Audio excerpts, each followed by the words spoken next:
السلام عليكم، كيش راكم حبيباتي؟ ان شاء الله تكونوا بخير. ان شاء الله لا فيديو تاع اليوم تلقاكم كامل بكم مهنيين. اليوم ان شاء الله راح يكون فيديو بزاف شباب متنوع من كل فن شويه.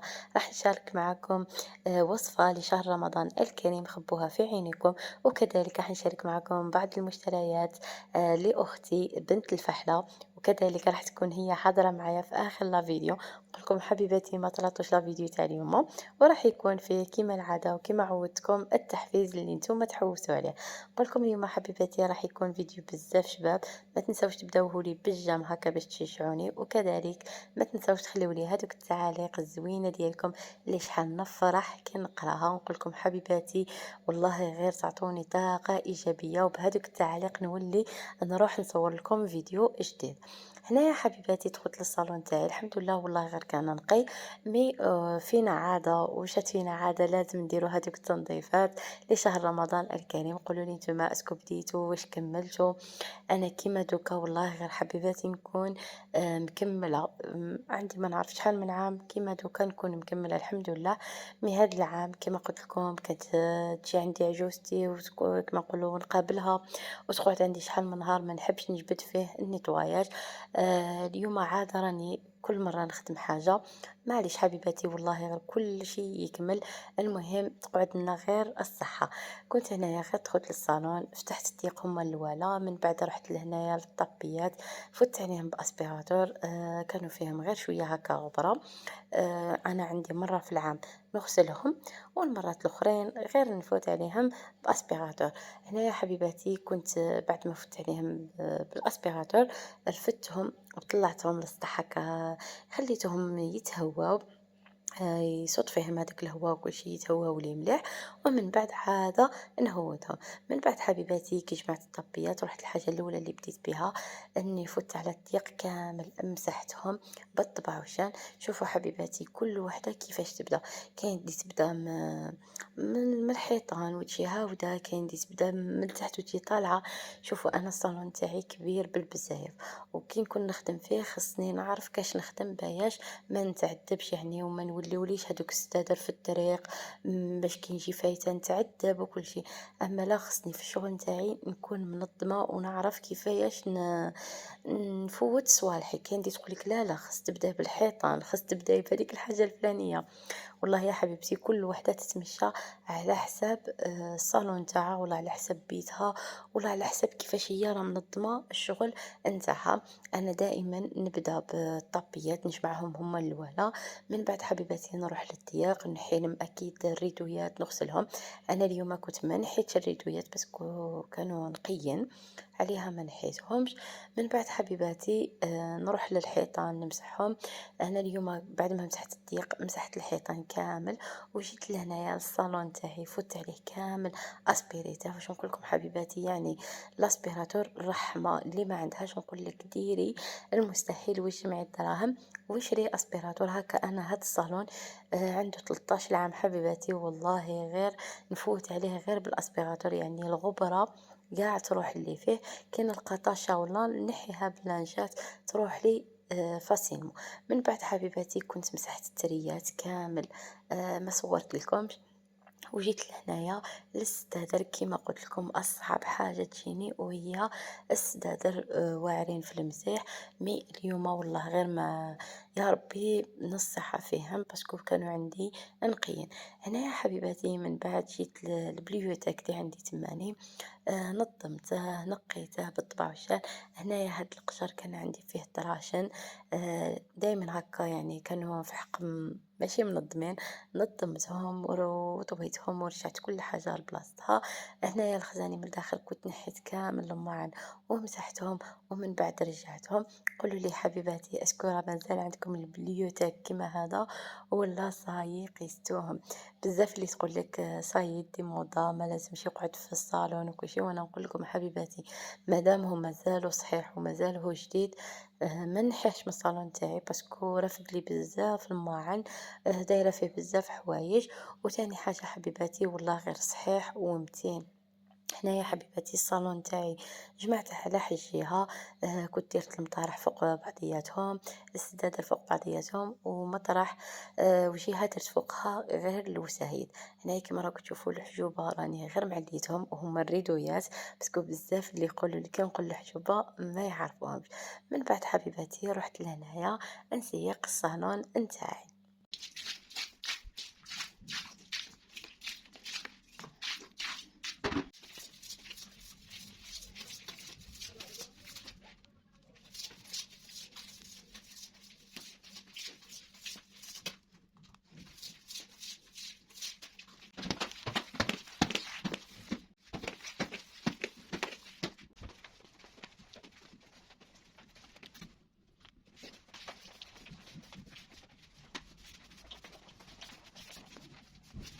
وهنايا كيما راكم تشوفوا سيقت جيها في الصالون تاعي. من بعد نشفتها ورجعت لها كامل الحوايج، وعاود روحت للجهة الأخرى سيقتها وفوت عليها بالنشاف هكا باياش ما نتعتبش في الصالون تاعي. كيما راكم تشوفوا فيها المبل بزاف كبير بزاف، خاصني نعرف كيفاش نسيقه باياش ما نتعتبش. هنا يا حبيبتي في الأخير رجعت كل حاجة لبلاصتها، فرشت الطابيات تاعي. يا محلى النقا لو كان جاي يبقى والله حبيباتي. شوفي كي تشوفي هذا المنظر في الأخير يروح لك كاع هذاك التعب اللي تعبتيه. أنا هاد الصالون والله غير عندي أصعب حاجة في الدار نتاعي هو هاد الصالون كي نجي نيطويا. كيما راكم تشوفوا هنايا في لا فيديو راه جاتكم غير بعض الدقائق، مي حبيباتي والله غير كملته حتى العشية. دوكا حبيباتي راح نبارطاجي معكم هاد الوصفة اللي بنينة بالبزاف، ونقول لكم خبوها في عينكم لشهر رمضان الكريم. هنا في كاسرونة راح نحطو 3 حبات تاع البطاطا يكونوا موايا، نقطعوهم شوية شوية، نزيدو لهم شوية تاع الماء ورشة تاع الملح، ونديرو هذيك البطاطا طيب لنا. وهنايا في كوكوط كنت دايرة هكا شوية تاع زرودية كانت عندي، زدت لها شوية تاع الماء وديرتها طيب لي. هنايا نروحو في مقلاة نديرو حبة تاع البصلة نكونو مقطعينها شوية شوية، ونزيدو لها مغرفة صغيرة تاع الطماطم المصبرة، ونقليوهم مليح مع بعضياتهم. أنا بعد ما راح يتقلاو لي راح نزيد عليهم صدر الدجاج يكون مرحي، وراح نخلوه يتقلى لنا مع هذيك البصلة والطماطم المصبرة، وراح نزيدو شوية تاع التوابل.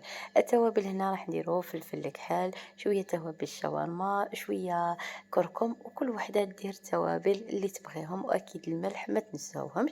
تقدروا تزيدوا الزيتون مقطع ولا شامبينيون، نتوما واش تبغوا ديروا. حبيباتي باش نكون واضحة معكم، الزرودية راح نديرها للعصير، والبطاطا راح نديرها للكغاتان. هنا يا حبيباتي بعد ما طبت لي البطاطا راح نهرسها كما راكم تشوفوا في الصورة. راح نزيد لها شوية توابل شاورما وشوية فلفل الكحل، راح نزيد لها مغرفة كبيرة تاع الفرماج ومغرفة صغيرة تاع الدهان، ونمرسهم مليح مع بعضياتهم. وإلا جاتكم في الملح ناقصة زيدوا لها شوية تاع الملح. أنا كذلك راح نزيد لها شوية تاع الزيتون مقطع شوية شوية، ونخلطوها مليح مع بعضياتها حتى هذاك الخليط ديالنا يولي متجانس.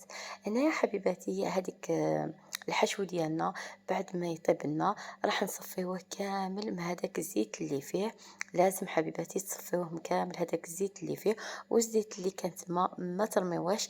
دوك نزيد نوريكم باش نكملوا الوصفه نتاعنا واش نديروا به.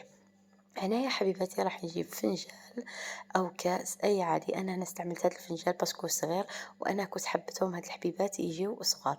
راح نجيب هذيك البطاطا ونفوتها على الفنجان اللي نكون ديجا درت فيه هاد الجلد الغذائي، وندهنته بالزيت باش ما يعذبنيش في الخدمة. وراح نجيب هاد الحشو ونحشيه من داخل، يعني الطريقة راها موضحة. تانيك حبيباتي لازم البلان تاعكم تكونوا دهنتوها بالدهان. وهنايا كما راكم تشوفوا في الصورة يعني راح نفوت هذيك البطاطا في الأطراف تاع الفنجان، يعني وندخل الحشو من الداخل ونغطيها من الفوق بالبطاطا. صدقوني هاد الكغاتان يجي بزاف بنين، نتمنىكم كامل تجربوه وتعطيوني الرأي ديالكم فيه. هنا راني درت معكم شحال من حبة باش تكون الطريقة واضحة. من بعد نروحوا للصلصة اللي راح نديروها من الفوق واش راح نحتاجو فيها. وهنا يا حبيباتي الكمية نتوما اللي تحكموا فيها، كل وحدة دير على حساب العائلة ديالها. أنا في هذيك المقلاة اللي كنت درت فيها الحشو خليت فيها هذاك الزيت اللي فيها، وإلا كنتو درتو شوية زيت بزاف نقصوا، وزدت مغرفة تاع الدهان، وزدت عليه 2 مغارف كبار تاع الفرينة، وراح نزيد عليهم كاس تاع الحليب ونخلطهم مع بعضياتهم حتى الخليط ديالنا يولي متجانس ويولي لنا عاقد. ديراها كيما البيشاميل وتجي بنينه بالبزاف باسكو درناها في هذيك المقله اللي كنا قلينا فيها هذاك الحشو. وفي الاخير راح نزيدوا لها شويه توابل تاع الشاورما والملح، وراح نقعدوا نخلطوا حتى الخليط يولي متجانس. من بعد حبيباتي غير الخليط يولي متجانس راح نجيبوها ونديروها فوق هذوك الكريات نتاعنا. هذه كما راكم تشوفوا في الصورة لازم نديروها، هذاك الخليط نديروه فوق الكوريات نيشان كما راكم تشوفوا هنا في الصورة. ولازم حبيباتي هذا الطبق يتقدم وهو سخون، يعني حتى يقرب وقت العشاء وتدخلوه غير يتجمر لكم وخرجوه، يعني ما بقى 10 دقائق ربع ساعة يكون ديجا اوجد. واللي الفرن تاعها يسخن بالخف، يعني ما بقى 10 دقائق يكون واجد لها. انا يا حبيباتي زدت لها شوية تاع الفرماج ربيه من الفوق ودخلتها طيب لي. هنا هذيك الزروديه نتاعي ديجا كانت طابت لي، مكسيتها مليح. وهنا راح نزيد عليها شويه عصير تاع البرتقال، كل واحد واش يزيد فيها. وراني ديجا هاد الوصفه تاع العصير تاع الزروديه راني بارطاجيتها معكم. بما ان هاد الوصفه قلت لكم حبيباتي كانت عندي مسجله وغير الفيديو اني محيته، والله ماني عارفة إلا قُلت لكم والّا لا، إني محيته قُلت لِما لا نعاود نزيد نبارطاجيها مع حبيباتي. هنا كنت زدت لها 2 حبات تاع الزرودية، زدت كمية تاع السكر و2 علاب تاع الياغورت، تقدروا تزيدوا البنان أي حاجة تحبوا تزيدوها. مي صدقوني حبيباتي هاد العصير يجي بنين بالبزاف، وأنا نفضّل ندير لوليداتي هكا عصائر طبيعية خير من اللي نشري لهم هذيك ليموناد من برا ولا هذيك العصائر اللي يجي فيها المواد الحافظة. وهنا يا حبيباتي نقول لكم يعني قربتوا لنهاية تاع الفيديو، مي ما راحش تكون نهاية تاع الفيديو معايا، راح تكون مع اختي راح تشارك معكم المشتريات نتاعها. وهنايا نقول لكم هذا هو الكغيطان نتاعي راهو وجد، جاي يشهيتكم في الجنة. شوفوا لي حبيباتي كيفاش يجي معلك ما شاء الله. يعني نقول لكم جربوه بغماض عينكم، وتانيك العصير يجي بنين بالبزاف. ودوكا حبيباتي نقول لكم نخليكم مع اختي بنت الفحلة، ودمتم في رعاية الله. عسلامة يا البنات، شكون جاي يطلع عليكم؟ جات تطلع عليكم بنت الفحلة من قناة بنة بيتي. حبوباتي جيت نشارك معكم هاد المشتريات نتاوعي البسيطة اللي كنت شريتها، وجيت نطمئنكم عليا اللي راكم تسقسوا عليا في فيسبوك، في الانستغرام، في اليوتيوب، تسقسيو الاخت نتاعي. شكرا يا البنات، شكرا على اللي سقسيتوا عليا وتهولتوا عليا واللي راكم تطلبوا باش نرجع. ان شاء الله يا حبوباتي غادي نرجع لكم بقوة. جيت نشارك معكم هاد المشتريات. شريت هذا الطابي ب180، ان شاء الله مانيش غلطه في لي بري. كنت شريته جاني شباب كان عاجبني، وكنت شريت معاه هاد الحجاب التيشو تاع شباب جاي روعه، شريته ب150 الف. وحبوبتي هاد التفريشه نهار ندي نفرشها غادي نشوفوا وين وكيف غادي تكون. كل شيء غادي نشاركه معكم ان شاء الله في القناه نتاعي. هنايا حبيت نطمئنكم في هذا الفيديو لا خاطر بزاف اللي سقسوا الاخت نتاعي عليا، والاخت نتاعي كنت راها ترد بزاف لي كومونتير اللي راهم يسقسوا عليا. بغيت نطمئنكم هنايا فيديو ونقول لكم ان شاء الله غادي نرجع لكم. مي صبروا معايا البنات ان شاء الله. كي نكون الاز وكل شيء راح نرجع لكم ونرجع لكم بقوه. وانا جيت نشارك معاكم هذا المونطو عاود كنت شريته جاي شباب بالبزاف، اللبسه تاعه يجي هبال وجاي مقطن روعه، ما تحسيش كاع بالبرد كي تكوني لابساته. وشريت معاه هاد لونسومبل الكري هذا جاي كلي حرارة كيما راكم تشوفوا. الحرارة تاعها جاية رطبة. سمحوا لي حبوباتي متكادي شحال ما هضرت في لي فيديو شويه راني نتلف شويه نتعقب كلشي. شريت هاد لونسومبل شباب بالبزايا شو هايل جاي لاج. روعه اللبسه نتاعه هايله توب تو توب. ودوكا ما بقى عليا غير نقول لكم تهلاو في رواحكم، نحبكم يجدكم. بيزو.